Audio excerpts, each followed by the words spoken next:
Welcome to Learning with Lisa, Student Success Beyond Expectations podcast with Lisa Navarra, award-winning educator, consultant, behavior specialist, author, and parent. Welcome. In today's episode, we will be learning from and talking with Anthony.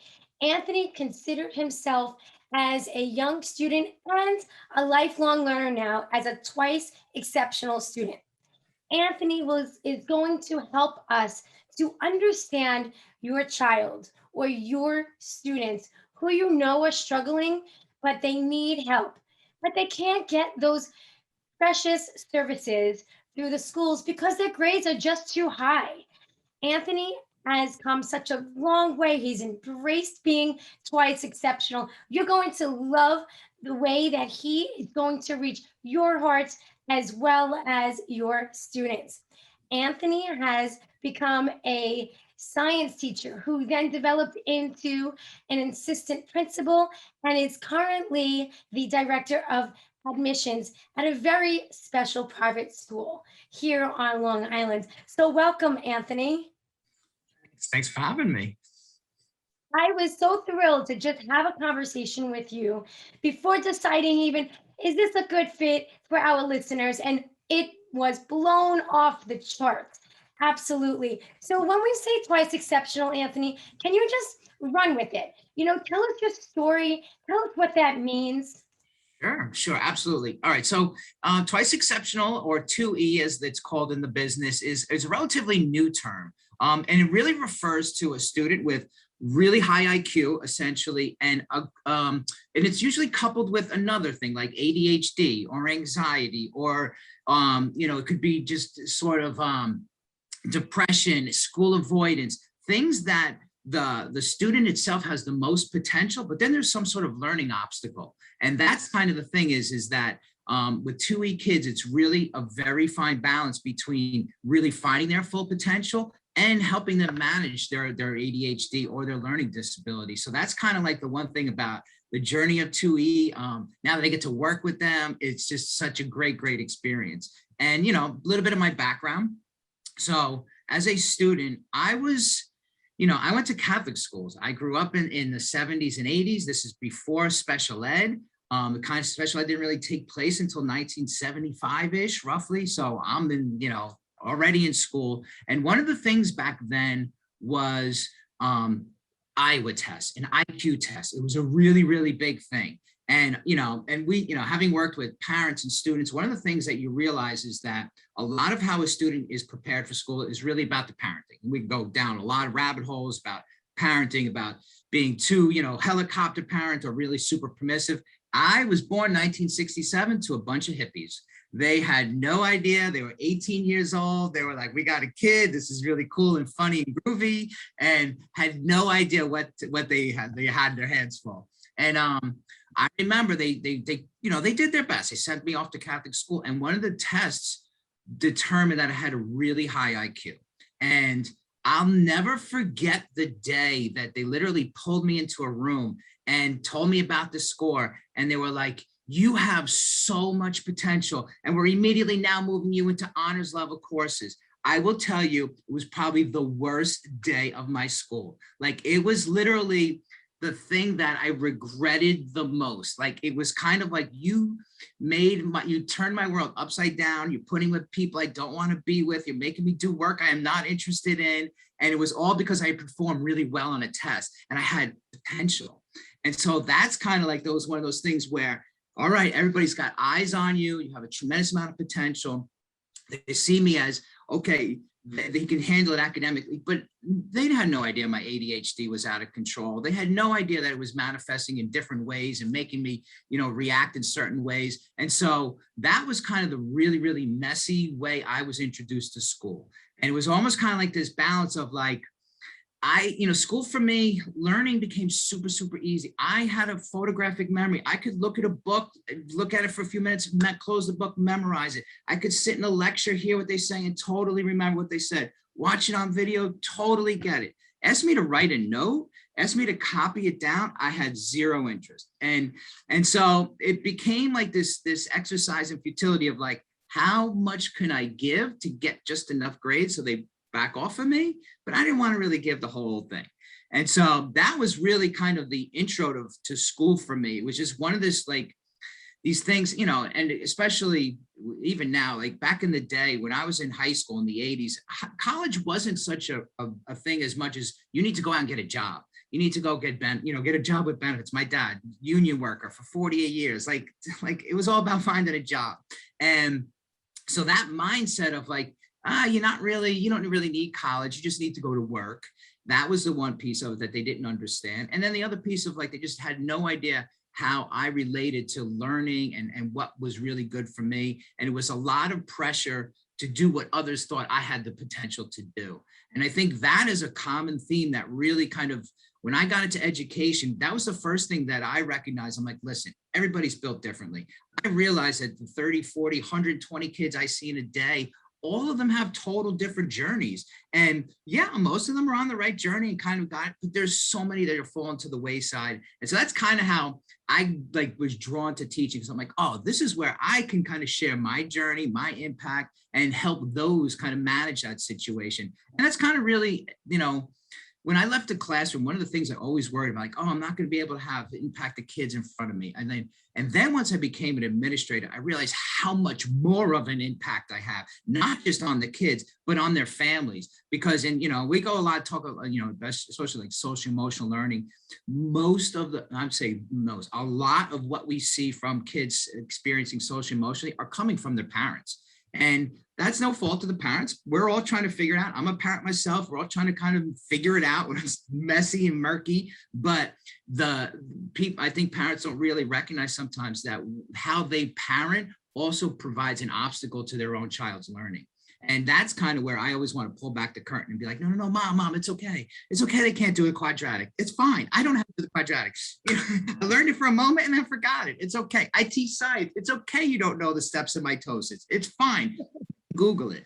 So that's kind of like where I want to just kind of like turn that mirror around and be like, no, really what's super, super important here. And obviously now here we are coming towards the end of a pandemic, looking at how many schools are dumping money into social emotional, getting school psychologists, hiring the personnel to do what's really, really matters. Because there was, a lot of, if you're as a special ed teacher, like the past 40 years, we've really given all of our all towards special ed.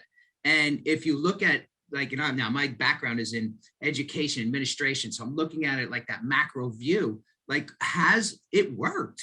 Has all that attention towards special ed worked? Has it made United States more educated? And I'm going to say it hasn't worked the way it could work today. Right. And I said, it would totally fall short. We haven't applied yet. Right. Yep. And I want to take you back into the classroom for those teachers and those parents who are saying, well, he can do this, but he can't do that. Or the frustrated teacher says, Johnny's desk is an absolute mess. Or, he can't write, but he could tell me in such detail what I've taught beyond anybody else's base of knowledge. Can you bring us into some of those signs that we might be dealing with a child who is quite exceptional? What does that look like? And then, Anthony, I want to move into what can we do in the classroom and at home for that child? Sure. So the twice exceptional, first sign of a true and tried and true twice exceptional kid is they're bored. They feel like they're not learning. They feel like, why am I doing this? And one of the things that any student, I think it's really important, but especially the 2E kid, they have to know the why. I know it, teachers like, oh, you're doing it because I told you to do it, or this is for your own good. But why? Why is it for my own good? And that's where I think the teachers don't necessarily take the time to really explain to the students why we're doing this, why it's important, what is the outcome for here, where we're going, what is the journey? Because the thing is a 2E kid, especially a kid who's really kind of on the ball and picking up on the context of a conversation, they're usually, especially if they're ADHD, they're a couple steps ahead or they're a couple steps behind. So they're usually not on the same. Right. Good point.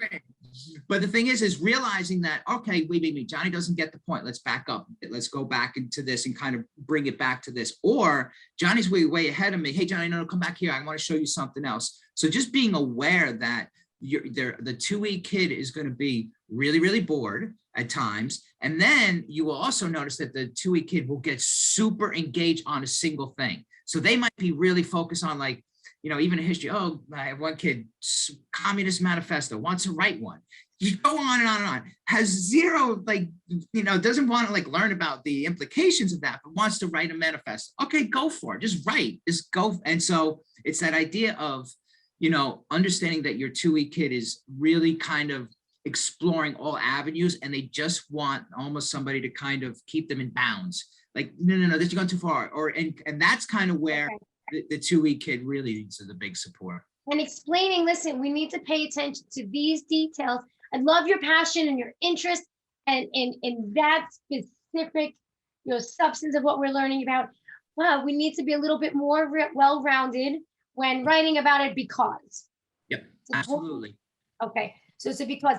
And now let's talk about the side where, maybe they struggle with the attention part, but maybe they can overcompensate it because they have that IQ. And what are the signs there in their learning style? So interesting, sometimes I talk to parents about video games and kids using video games. And, obviously Fortnite's one of these big games. And I have had parents come, oh, my kid, he can't get, they can't concentrate, they can't do any work. But I'm like, yeah, but they're able to play Fortnite for 12 hours at a clip. So it's not like they don't have the ability to concentrate on a task. And the thing is even something like a game like Fortnite is teaching a tremendous amount of skill sets. They're learning to barter. They're learning to negotiate. There's certain things that they have to do. So there's context of like that there are things that they're drawn to that they're going to learn naturally.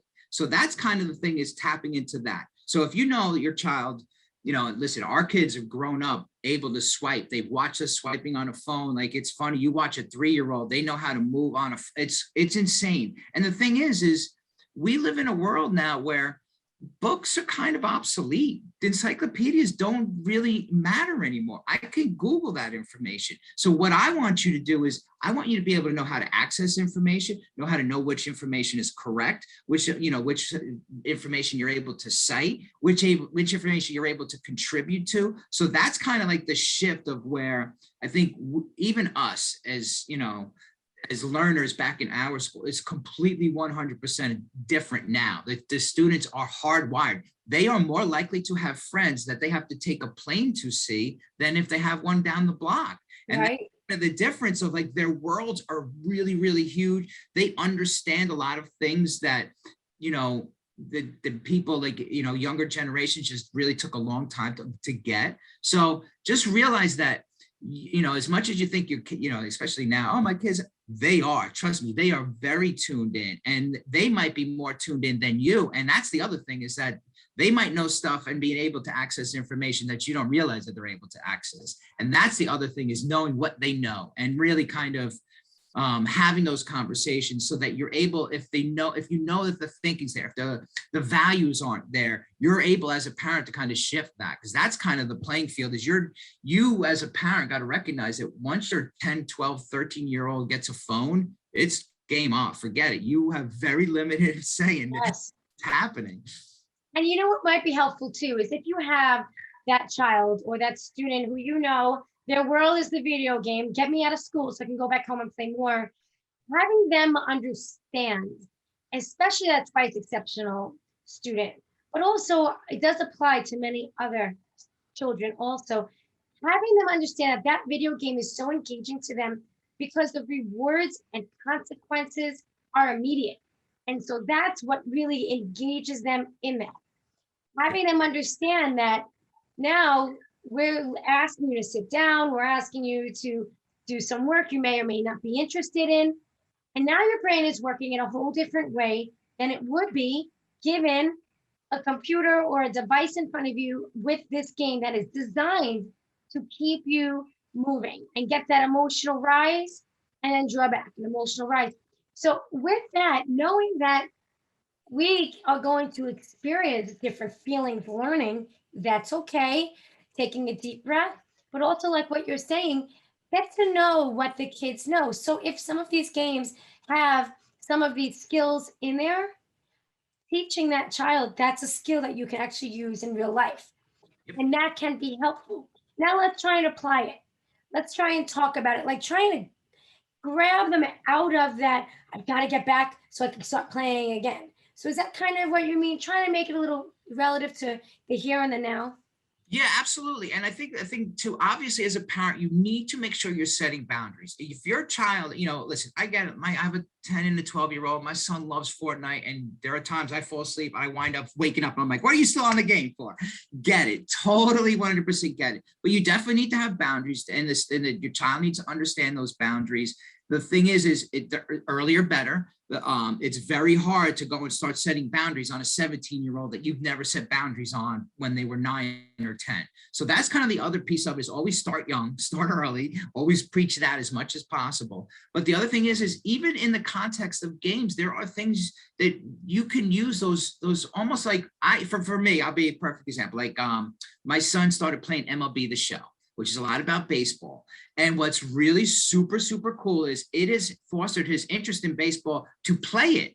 Now he wants to have catch. So now we're having catches. And then as we're having a catch, now he's referring to stats that he's reading on the games. And now we're talking about like history. He's like, where's the best game? So now he's asking me my personal story about baseball. And like, I'm thinking, wow, I don't even remember ever having a catch with my dad. Like, I don't even know if my dad could throw a ball. So that, so then that becomes like, that's the moment, right? Like, it's not so much that I can break his chops up playing MLB The Show. No, I use it as an opportunity to kind of bond with him at a level. And that's where I think the parenting, now he doesn't want to play MLB The Show. He wants to play baseball. So that's kind of the other piece of it. So you can kind of lean into it and make it so that, hey, I kind of like, or play Fortnite. I don't know how many times I've gone on the game, watched my son just obliterate me in Fortnite. It's fine. And then one day I beat him. He's like, he didn't want to play anymore, which is fine. Oh, Right. So, but I think those are the opportunities to really get to know your kids, and this is the one thing I see with kids, especially because I'm dealing with teenagers, is when they start losing that connection with their parents and they're kind of using their peers as their moral compass. We know this, that you're influenced by the 5 people you're around the most. And if the 5 people you're around the most are really not good situation, that's what's going to happen. And that's why you want to be a really super active, and you can share in that. So that's why I always say, like, video games, get it, boundaries early, sharing that experience, and provide alternatives. Like, hey, we're going to go ride on bikes. We're going to the beach. We're going to do these other activities. The other piece is really, always checking in with the academics. Understand that my daughter, she's going to be an honor student on the honor zone. My son, ADHD, get it. He's going to be a nightmare. But that's okay too. I love them both. I will handle them both differently. But the thing is understanding that they're going to both be on their different journeys. I am not looking for my son to go off and become a doctor or become a teacher. He does what he wants to do. And I think that's kind of where I tell parents, don't let your own aspirations influence how you want to raise your kid, because they're their own aspirations. right. And dealing with and really teaching toward who they are in and out of the classroom is so helpful for them to really even understand who their self-concept is and who they are. Correct. If there was any kind of services that could help balance the learning disability portion of that 2E, their struggles and obstacles within schools, Anthony, what in other words, what can schools do to help? So I would, it's a great question, because I would love, and this is where I think most kids that need that help, they need some sort of space for, I'm a big proponent of coaching, like executive functioning coaching. That I spent thousands of dollars on life skills coaching for my own self. So I'm a really big believer in coaching. And the thing about coaching is it's very goal oriented. You're setting your own goals. You're working, making commitments towards those goals. You're working towards those goals. And I think there's not enough space in the school day for that for younger students. Like, there should literally be almost like a 15 minutes where kids are like, okay, we got our homework, we got everything together, is our book bags packed, what are we doing tomorrow, what's the plan for today, we happy? So just kind of building in those habits would be so great. Like, it would just be one of those things that, especially for the ADHD kid, if there was somebody checking in on them. Obviously, some schools do it so well. They do it with planners, and teachers are so great about incorporating that stuff and having agendas. But the recognizing the kids that are struggling with them, and then kind of using us that space to work with them on the side to kind of say, hey, Johnny, I see where do you know where your homework is? Do you know what book you're even reading? Like that kind of stuff is super important. And it also shows that the other thing is one of the early on, right? I know we talked about it when we spoke about teaching these kids to advocate for themselves. Yes. When my kids go to the doctor, I'm like, tell the doctor what's the matter. They need to be comfortable telling adults what they need. They need to be able to tell adults like, hey, this is where I'm struggling, and being able to seek out the people that can help them. Too many times we see the kids just sit there, suffer in silence. That's the biggest problem, is that they know what they need. They can't articulate it. They've never been able to articulate. They've never been empowered to do that. And so that's what I try and teach my kid. My kid, he walks into a store. He doesn't see the size on the shelf. He's going to the guy. Let's go back. You got one in the back. Like that's the kind of efficacy you want from your child, is that they're going after it, because world is messy. You got to kind of sometimes get out there. Same thing in the classroom. I lost it. I dazed out. What was it that, can you repeat yourself again? And knowing your students too, knowing when they've got that little look, oh, she's not with me right now. Asking those questions. Okay, so what did I just say? Where are we at? Checking in. I think that's what you're saying. A lot of check-ins, not just assuming because they're getting good grades, it's good enough. Because inside, how does it feel? You tell us. How does it feel to inside? You're getting good grades, school, it looks fine on paper, but how are you feeling inside at times?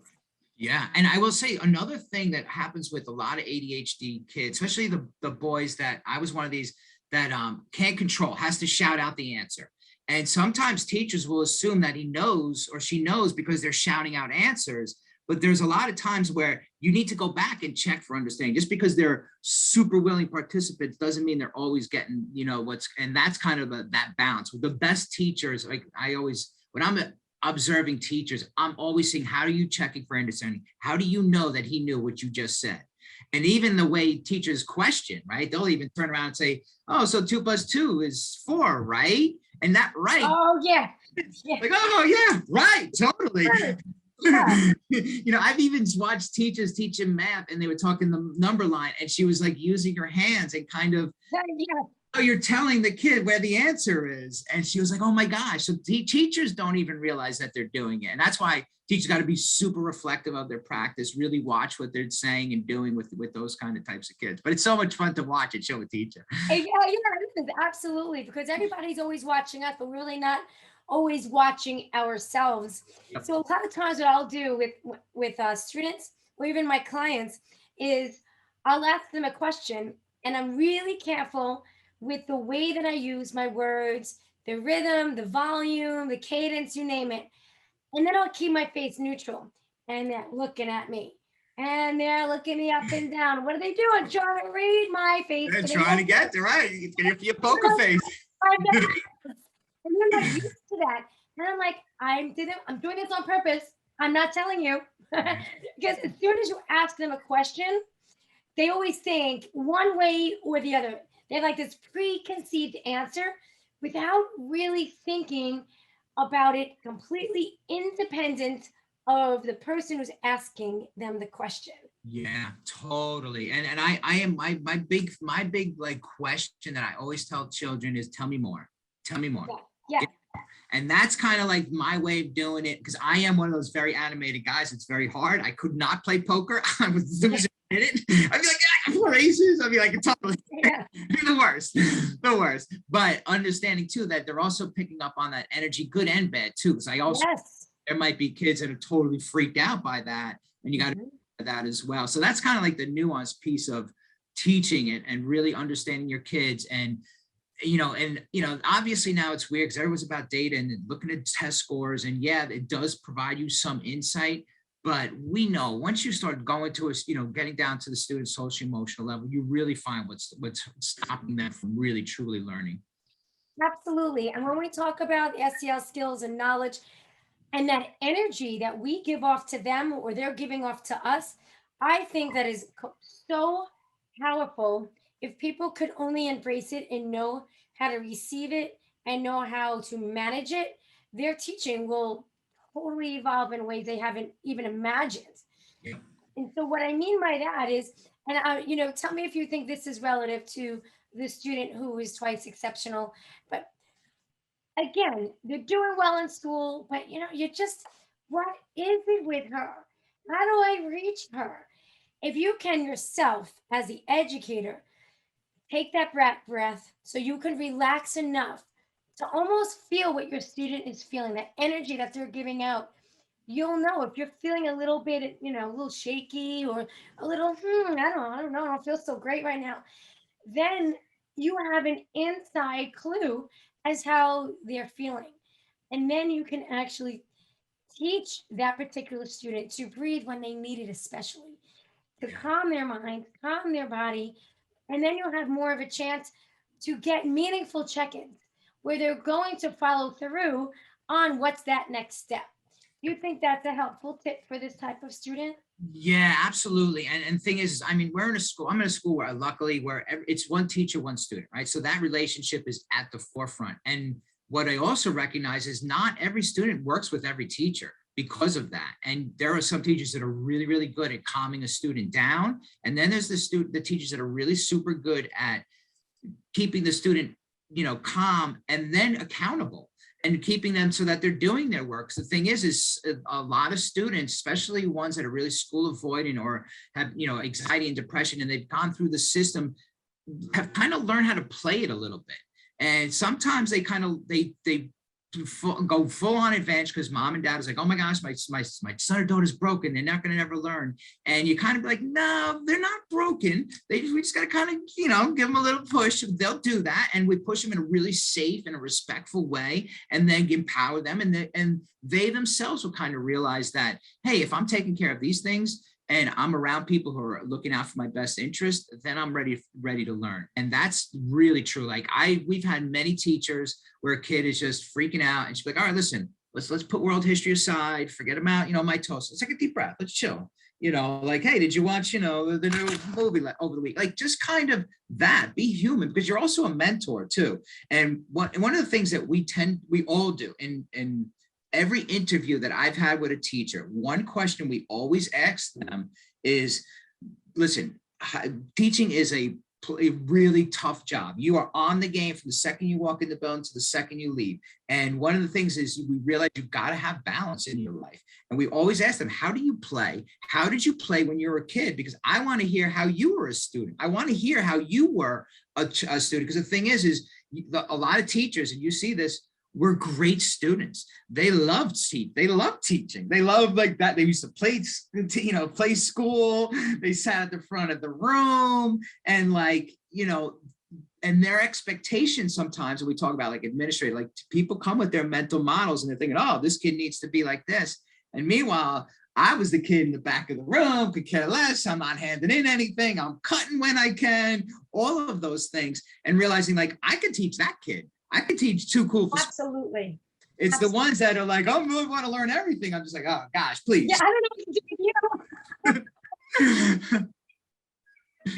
what to learn, not how to learn. Wait a second. I need to back up and regroup. Right. Right.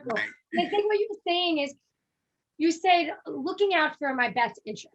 And I think that and I always say this, Anthony, I say that, and I think it translates well, when students truly, it's one or two things, they truly feel like their teacher or their parent or that adult figure understands where they're at. It builds that connection. But that's okay too when you really don't understand, because what saves us with those students who need us the most are, I believe, when we sincerely try to understand and they see that. And we might get it right sometimes and we might get it wrong other times. And I think that they are really patient with us when they feel like we care to understand. Do you agree with that? Yeah, 100%. And one of the things as like the AP of the school, right? Sometimes I'm in the unenviable position of having to say no, right? I have to be that guy. And I get it. Like, it's funny that I am that guy, but I am that guy. And one of the things I know is that I always look at it this way. my day is around making deposits. I make deposits with everybody. Hey, how you doing, Johnny? Good day. How was your weekend? Saying hello, just kind of walking around the building, always making deposits, because I know at some point I might have to make a withdrawal on that student. And Right. if I'm overdrawn, that relationship gets hurt. But if I have enough deposits, I can kind of go at Johnny and be like, Johnny, no, that's unacceptable. This is what I'm kind of calling BS on that. You're not more capable of this.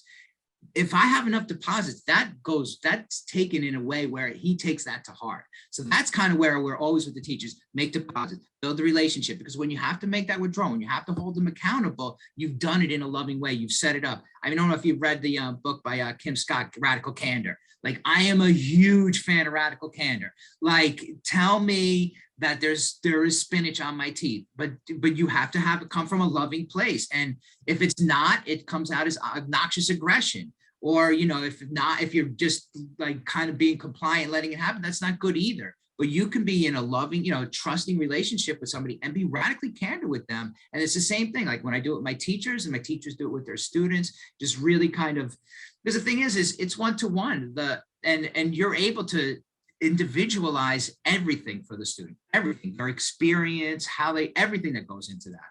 And knowing that we oftentimes come in to the classroom or as a parent with that, what you say was like a mental framework. Yeah, the mental models. Yes, the mental model. Like you think of an iceberg and you see the tip, but your mental is under the water. And what might be important for us doesn't really reach that child. So we need to make those deposits, meaning showing on those actions that show that we care to understand and care to connect in a way that's meaningful for the child. Then I think there's that connection. And you're talking about that connection that's built and built and built, that when you have to do the hard stuff or have that hard conversation, it's received in a way you're still caring. It's still in their best interest to consider what you have to say, hopefully take ownership and accountability and run with it. Otherwise, what's the opposite of that? We might have dropouts. We might have kids who are not going to class and dropping out. And now high school they become one of those statistics, So I think that's a really important concept for people to understand how to do it. It's possible. And there could be two different outcomes that are very different. Yeah, absolutely. And, it obviously goes down to parenting, right? One of the things that I spend a lot of time bridging the gap is between the student and the parent. And like, if the student does find a good advocate at the school, like there's many times where I've called up the parent and been like, Johnny really just hates math. Like, why are we putting him in calculus? So those are kind of some of the things. But the other piece of it is that, as a parent, you're always trying to look out for the best thing in you. It's just like natural. And there is a huge, I will say this, one of the things, I thought I was a good teacher. I didn't realize how much being a parent made me a better teacher. And I don't say that, you have to be a parent to be a good teacher. What it did do is it kind of framed for me like, hey, I am relying on these teachers to raise my kid essentially when I'm not there. And so there is sometimes where, parents are kind of expecting you to many parents do this, want the teachers or the school to put the boundaries on the student that they themselves don't want to put the boundaries on their own kid. And that's kind of where it gets really difficult sometimes, because you might be putting a boundary on a kid and trying to keep them accountable and they're on the right path. And then that could get all done in 2 minutes at home. And so that's really the thing where it sometimes gets frustrating. And like I say to teachers, sometimes you will not see the fruits of your labor at the end of the school year. It might be 20 years from now when you're walking down the street and you see that kid in the supermarket. Like that's kind of like the leap of faith you are taking with some of these kids. Because I will tell you that if I had listened to my parents, I never would have went to college. Like they didn't believe in college. I was the first person in my family to ever graduate college. So the thing is if I lived by their mental models, I would be like here and maybe not ever in a position to find my purpose. And, and that's kind of always what we're, trying to get everybody to like run a road. It's a fun road, enjoy it, find your purpose. But like along the way, just find those mentors, those people that kind of really resonate with you, including your parents. And the parents should kind of almost be looking for others to help that, because like Hillary said, it takes a village. It really does take a village of people to raise a child. Like, it's like one of those things where you need everybody, all hands on deck. Absolutely. And it comes down to that connection and that understanding, whether it be a twice exceptional child or child who's simply struggling, or your average child, whatever average is within that means of that class for that year. Yeah, absolutely. I think the other big piece to it also is that, we're on Long Island. So there is a lot of pressure for kids to go to college and be in a prestigious college. But at the end of the day, like, I was a wanderer. I've wandered all over the United States. Not everybody graduates college. Like, you know the stats. Like, I think roughly now about 50-60% of kids who go off to college graduate. So college can be a huge money suck. If you're really kind of preparing your student to get ready for college and they go off to college and like, yeah, this isn't for me. And so that's kind of one of those things where there's a lot of pressure, outside pressure, as from other parents, to then have your kid perform to the other kids, so there's like this weirdness that's always kind of going around. Like, I'm always like, just you do you. Like, the one thing that I've always like loved about my journey is that I'm just kind of doing me, and I've never really kind of allowed anybody to influence that. And I think something else to really consider with these children who struggle is they put so much pressure on themselves. They do it sometimes even without us being the parent or without us being the teacher. It's almost as if they seek whoever they think learning comes easiest to, or that student who plays the sport and they wish that they could just like them. I feel like they themselves put so much pressure on themselves. Like, my son is an AP student. The pressure that he puts on himself and his friends. And I say to him, let's drop the class. We need to do this. What for? It's okay. Yeah. Enjoy yourself a little bit. But he's that worker, and I have to, and I will. And I'm like, okay, then we need to breathe. And we need to breathe a lot, because you're not. Yeah. They overwhelm themselves. And as an educator inside the classroom, knowing that these kids who struggle, they are so busy comparing themselves to others, whether we think it's justified or not, they're doing it.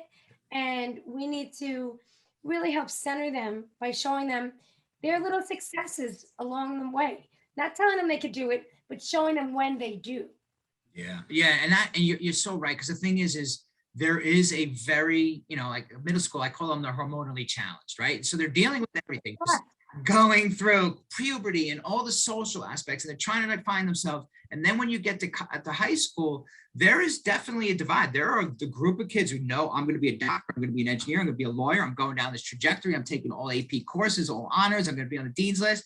And then you have the other kids like, I want to go to a keg party. And like, that's kind of like the gamut of where you have it. And the thing is it's not wrong. They're all kind of on their same journeys. We need lawyers, we need doctors, we need engineers, we totally need people seriously about their education. But then there's others that aren't, and that's okay too. Like, and I think that's kind of where we're trying to lump all the kids in this one basket of like, oh, this high schools, what they love to put out every year is how many kids are going to college and all the lists of college they're going to, because it is their gold star. But do you ever see the graduation rates of all those kids who went off to colleges? Right. You never see that. You never see that. And so that's kind of like, get it. That's great. You went to college, woo for you. But, like, what else are you doing with it? And the ones that, like I was one of those kids that didn't go to college right after high school. I went to the workforce, did my thing, and went back to school later on. But that's cool too. Like, I tell kids, like, you don't have to go to college. Go get a job. Like, find out what you don't want to do. Man, I did some of the worst jobs you could possibly imagine. And I'm like, I never want to do that ever again. And that was a journey. But I met some really cool people. Learned some really like hard work. I learned how to like live on my own and manage my money. Like, those are the skills that we really want our kids to understand and to like, be good at. Absolutely. Well, Anthony, I think we have a lot of great information in today's episode. I think we really covered a lot with what are some of the signs when a student is getting great grades, looks like they're achieving, and sometimes even overachieving in some levels, but now in other areas they're underachieving. Identifying what they are, understanding they might ask a whole bunch of why questions, the importance of explaining things to them in a meaningful way, connecting with them so that way they will ask for help. And we can also identify when they need the help, as well as really as parents too, because we have lots of parent listeners here, and working along with the schools, identifying that we have our own pre-made way of thinking about things, and really understanding that when either parenting or teaching students, that as long as they understand we're trying and we care, then it's okay to make mistakes along the way. We're going to get some right, which is great. And we're going to get some that's not quite right. And we keep on going, and we keep that connection with our students as well as with our own children. So, Anthony, any closing remarks, anything you would want to share with teachers or parents when helping students? I think the biggest thing right now is obviously, right, we're coming out of the pandemic and there's a lot of different stuff going on. There's going to be a lot of students that are going to need social emotional like care when they get back to school this September. I also think that there's not enough people to help all those kids. I really do believe that there's going to be too many kids come September that are just going to need that social emotional space at school and not have access to it. So that's my biggest fear. So parents, be aware of that, learn about what social emotional learning is. It's not just something that is taught, it's something that you yourself practice. And the only way to actually teachers to teach it is they themselves have to practice it. So we're really big about taking care of yourself, finding your own wellness, looking to kind of, always be a better human. And if you're able to kind of emulate that, you're raising some really awesome kids in the process. Great. Anthony, thank you so much for imparting your wisdom and your experience with us today. And we really, really enjoyed having you. It was amazing. Thank you so much. Take care, Anthony. Take care. Thank you for listening to the Student Success Beyond Expectations podcast, where school leaders, educators, and parents meet on behalf of children who struggle with learning.